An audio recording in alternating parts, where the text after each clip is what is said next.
Hello there. So it was announced on the early hours of Sunday morning UK time that Steve Clarke had resigned as Scotland manager. And a lot of the social media, especially output, seemed to be there was quite a lot of jubilation from a lot of people on there, absolutely celebrating, saying they're glad to see the back of him and all that. And let's not mince any words here. What to talk about? Well, talk about mince. Scotland were absolute fucking mince at this World Cup. And to be fair, the three tournaments that Steve Clarke has took us to, that is true. However, oh, to be fair, it's a bit harsh to say that about mince because I quite like eating mince, but whatever. But it's definitely shite. And I didn't like getting serving up the shite that we've seen from the Scotland team. But I have seen a lot worse. And there is an element of, you know, for all those celebrating, be careful what you wish for, because this is another tournament in which Scotland have not fucking done anything at. And this isn't just a Steve Clarke thing. This has been a thing for a long fucking time. And there's a lot of reasons for it. And some people will say, well, it's Steve Clarke's fault only. Okay, well, whatever. You want to bury your head in the sand like that, go right ahead, mate.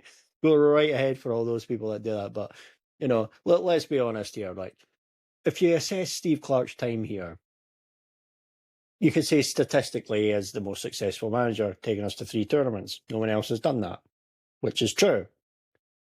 And I'm not going to say everything's amazing about him, like, or anything like that. Like, on the whole, it's mostly positives. Let's be real, because people have short memories. When he took over, we no longer got scudded off of Kazakhstan. It was either 3 or 4-0. I think there was a game against San Marino right after it that was only like 2-0 to Scotland, and there was an absolute poisonous atmosphere. Like, I was at the game or anything like that. I don't particularly want to be at the game when I spend money to go and watch that shit. But you could actually tell it from the TV as well. There was a poisonous atmosphere coming through before he took over. So, and then, expanded Euros, managed to get through a couple of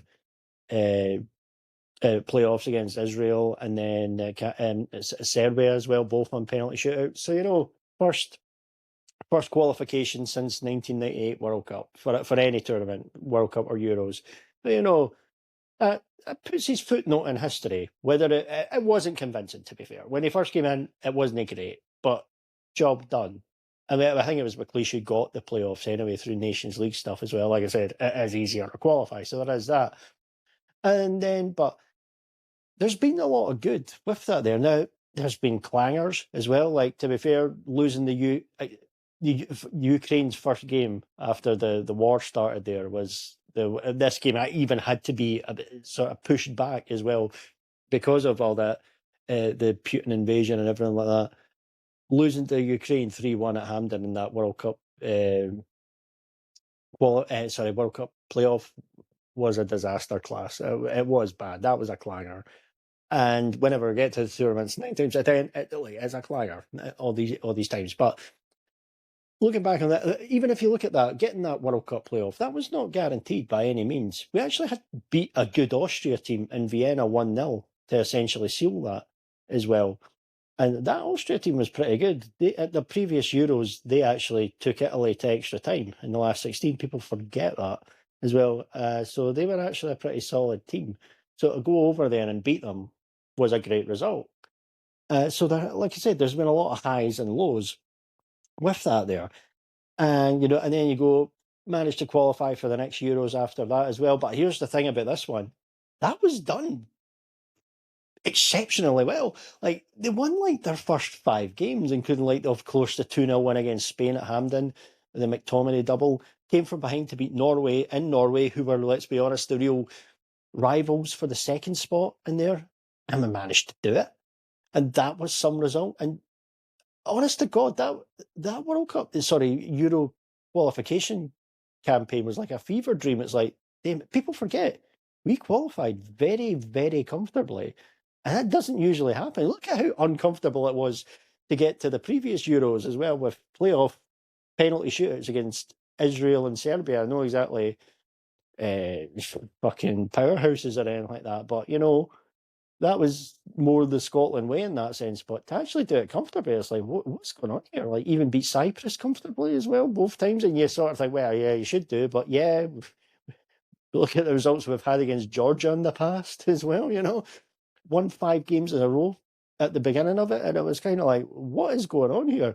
Yeah, of course, it all went tits up when we went to the Euros, and this is where the whole thing comes. The main criticism against Steve Clarke comes here because got gubbed 5-1 off Germany. Game against Switzerland started like a house on fire. McTominay scores, and then Ralston fucks up, and then I think it was Shaqiri equalised. Great finish. He took his goal well, but that kind of shows you the level here. Ralston does that in the Scottish Premiership playing for Celtic. Guess what? He's going to get away with it because the league's shite. You do that at international level, you're going to get punished, especially tournament level. You know, and then the Hungary game, which realistically needed to win. There was technically, I think, like 2 points could have took us through. It was never going to happen realistically, but we wouldn't be officially out at that point with 2 points. But yeah, played so negative, landed up losing 1-0 in the last minute. That was appalling. That genuinely was absolutely appalling, and kind of deserved to go out. And I was kind of glad that it actually happened right there and then, instead of waiting another couple of days just to find out on the off chance. But you had that 2 years later, don't worry. But nah, that was complete dog shit. That really was bad. But a lot of people were calling for him to go then, but I kind of thought, look, credit in the bank, give him a chance to at least get to World Cup, one more chance.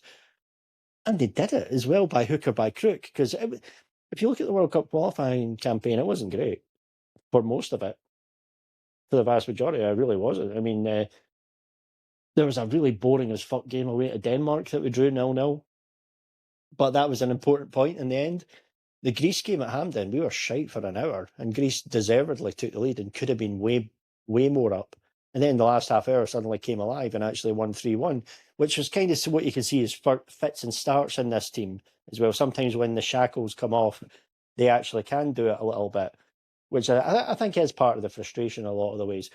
But, there's that. And then speaking of which, Greece away, 3-0 down after about an hour. But then you're like, oh, this is an absolute catastrophe. And yet we ended up getting 2 goals back again. Somebody should tell them whenever we play Greece, you can actually kick off after 60 minutes. That might actually be helpful. I'll let them know, but I don't know, whatever. But but seemingly like Denmark, like I think they drew 0-0. I think if I remember right, they drew 0-0 or 1-1 with Moldova that night, and you kind of thought, well, Denmark's going to win, that'll fuck it up. And you're like, oh wait a minute, so we've got winner takes all. And going into McTominay's overhead kick in the first few minutes, but then Denmark come back, we take the lead, Denmark come back again, going into the last 10 minutes, you've got to go for it. And then once they actually went for it, look what happened. The Tierney screamer, Kenny McLean from the halfway line and all that. 4-2, amazing game. One of the greatest nights in Scottish football history to actually qualify automatically as well for the World Cup. Keep in mind, Denmark were Euro 2021 semi-finalists as well. Granted, they were shite at the previous World Cup, and they've definitely slackened off since then. They went and lost to Czech Republic in the playoffs, and Czech Republic have been complete pish in this World Cup. So, that kind of tells you something. Maybe as great a night as it was, maybe Denmark weren't any great fucking shakes. But, you come to this World Cup, great chance. Expanded tournament, great chance to get through. People saying, 3 points, you should be enough. And beat Haiti in the first game. Here's one of the big criticisms. A lot of people are saying, it's like, well, we should have went there and smashed them 3-4-0. But let's be real, Brazil only beat them 3-0. Now, granted, they got the goals quite early, so they probably took the foot off the gas as well. Look, Morocco beat them 4-2, and Haiti took the lead twice in that game. So maybe Haiti are no mugs. Let's be real, there was a lot of disrespect about them, and there still is, even after 3 games. You're sort of like, Haiti are better than you're thinking they were. And to be fair, Haiti should have got at least a point out of that game. And some people are saying, well, we actually sat back and went for and it sat back after taking the lead. Actually, no. I don't really think so, because we still had some chances, but Haiti pushed us back, because here's a newsflash for you. We ain't that fucking good. And it might seem strange for me to say that, but a lot of people don't seem to grasp that. They seem to think we're a lot better than we actually are. But we had no divine right to beat Haiti 3 or 4-0 or anything like that. Brazil beat them, like I said, Brazil could have gotten more if they wanted to. But, So this, and even after those 3 games I played, there's still people saying that. So we come to the other games, like Morocco lose the first goal in the first minute. It was all pretty negative. It was shite, whatever. And then Brazil, we've covered that. I've spoke about that. I said this as well the other day. I don't want to go over too much ground, of the same ground. So I do think a lot of it's calling for Steve Clarke to go right. I'll be honest with you. I do think he has taken Scotland as far as he can.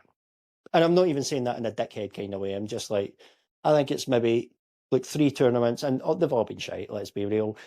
But that's 3 tournaments more than what's happened in the previous 20 odd fucking years. And I think people need to fucking remember that. And granted, some people say, well, we've got better players now. And yeah, that's true, but it wasn't exactly fucking that difficult. Gordon Strachan had fuck all worth the pick in his time.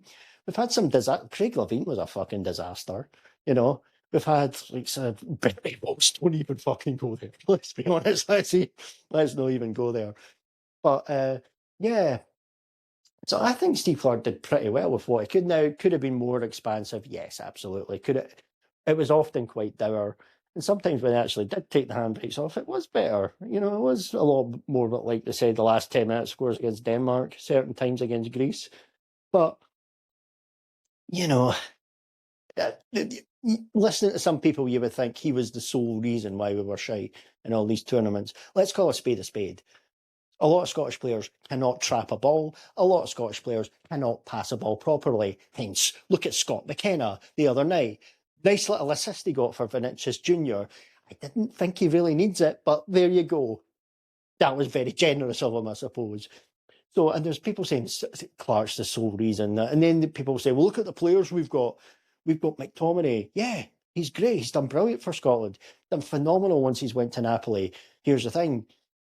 He's got a much better players surrounding him, though, so that does make it easier. Not to take away from his accomplishments, but let's be real, it does make it easier. Same with John McGinn, who has been great for Scotland over the years. But let's be real, he's got much better players around about him at Aston Villa, which makes his job easier. And again, and he does it brilliantly. Again, that's not to take away from him. Andy Robertson, who's played fucking peak Klopp teams and done great. He's on the decline now, hence why he's going to Tottenham, because, you know, whatever. But he's still a quality player. Not at his best now, but, you know, still getting a good move. It's not like he's went to fucking Celtic or some shite in the Scottish Premiership or anything like that. So, you know, as bad as Tottenham have been, you know, it's still a fairly big move. So, you know, there's that. But and there's other decent players. Like, it was a shame about Billy Gilmore. Like, if Lewis Ferguson looks really good, Ben Doak looks good. There's certain things, but there's also a lot of shite in that team. Let's be honest. I mean, Lyndon Dykes still plays, gets games. Like, why? Shea Adams, again, this isn't meant to be disrespectful, but why? You know, Lawrence Shankland's never really had a real chance at a proper high level to prove himself. He's not had enough games for Scotland. And yeah, he's been great in the Scottish Premiership, but let's be honest, the Scottish Premiership's fucking shite. So, you know, we'll see what he does for Rangers when he gets European games. And hopefully he gets more chances. I liked what I've seen of him when he gets his chance at international level, but he's not really had that much of a chance. And that's a Steve Clarke fault. That's where I would fault Steve Clarke. But, you know, and look at what we've got. The defence is fucking atrocious. It's just appalling. It really is. And Angus Gunn, like, he's no bad. He made a couple of good saves against Brazil, but or a couple of decent saves. I wouldn't go that far, but let's be honest. I heard something like Keith Jackson for the Daily Record hotline the other night saying, this is a better squad than France 98. Get the fuck out of here. Now, Keith Jackson can be quite good and everything, can be quite interesting, but he can talk some amount of shite at times. I've just mentioned the goalkeeper there. France 98, you had either Jim Leighton or Andy Gorham, who you could pick from. And there was a genuine debate about who could get in there. Obviously, Jim Leighton got it in there. Look at the defence. You have fucking Colin Hendry in that defence. But still, like, peak Colin Hendry. What have you got now? Fucking Jack Hendry. Look at Grant Hanley still getting games. It's like, come on. You had like Paul Lambert, who had won the Champions League with Borussia Dortmund back in 1997. You had like John Collins, who'd been at Monaco. Now, of course, we've got players that are at Serie A and things like that. That's true. But Serie A ain't what it used to be. Let's be real. That's another thing. And well, to be fair, when was the last time Italy was at a World Cup? That seems really bizarre to say. So, you know, That's one thing. So there are some good players in there, but there's still an awful lot of shite. Let's be real. And I think some Scotland fans are very overrated. Sorry, very guilty of overrating this current team. They are. They think, oh, this is the best generation in a while. Yeah, it is. But that's because the generations before the last 20 fucking years have been absolute horseshit. So let's not go down that route. So if you really, and even if you look at strikers like Kevin Gallagher back in France '98, John McGinley as well, got the big goal against Sweden things. None of the strikers are much good. Again, like I said, Shanklin's not really had the proper chance at a good level. So, you know,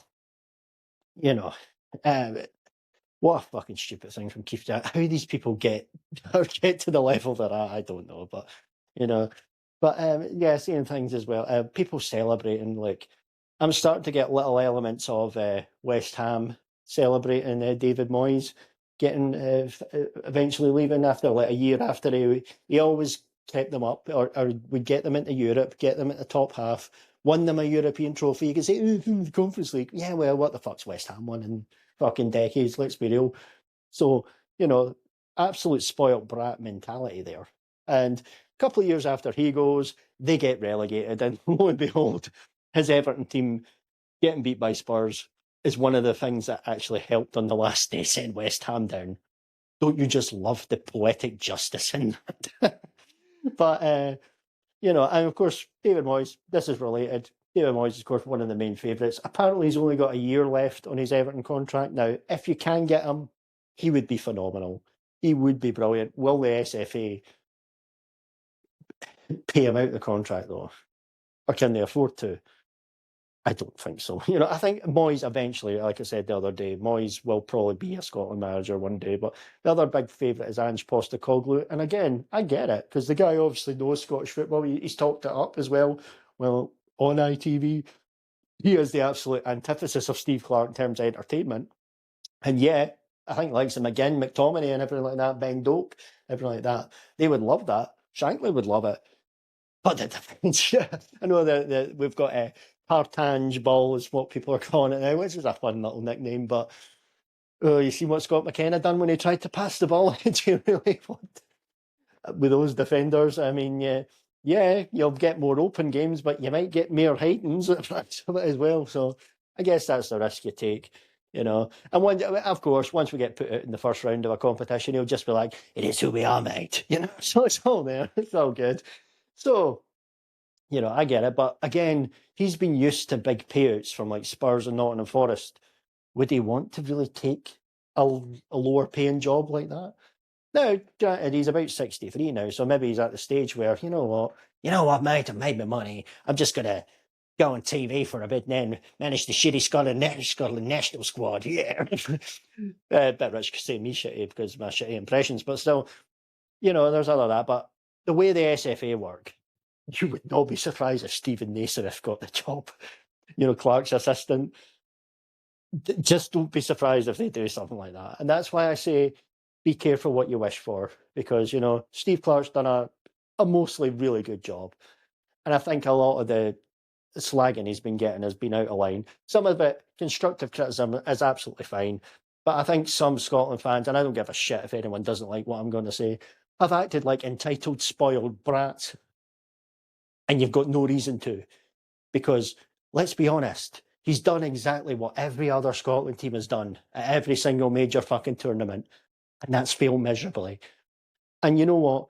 There's nothing wrong with, absolutely, you should want better and you should demand better in many ways, but also maybe know your limits.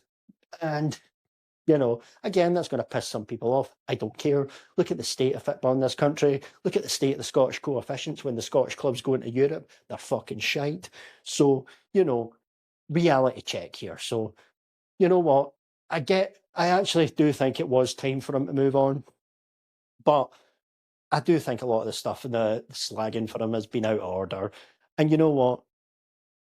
Be careful what you wish for, because you might not have it so good again. And when I say Scotland fans, I mean the ones that are whinging and greeting on social media. The ones out there at the tournament, Tartan Army, they've been brilliant entertainment, brilliant for the locals and everything like that. But like I said, careful what you wish for the little social media whingers. Anyway, Thanks for taking the time to listen, and goodbye.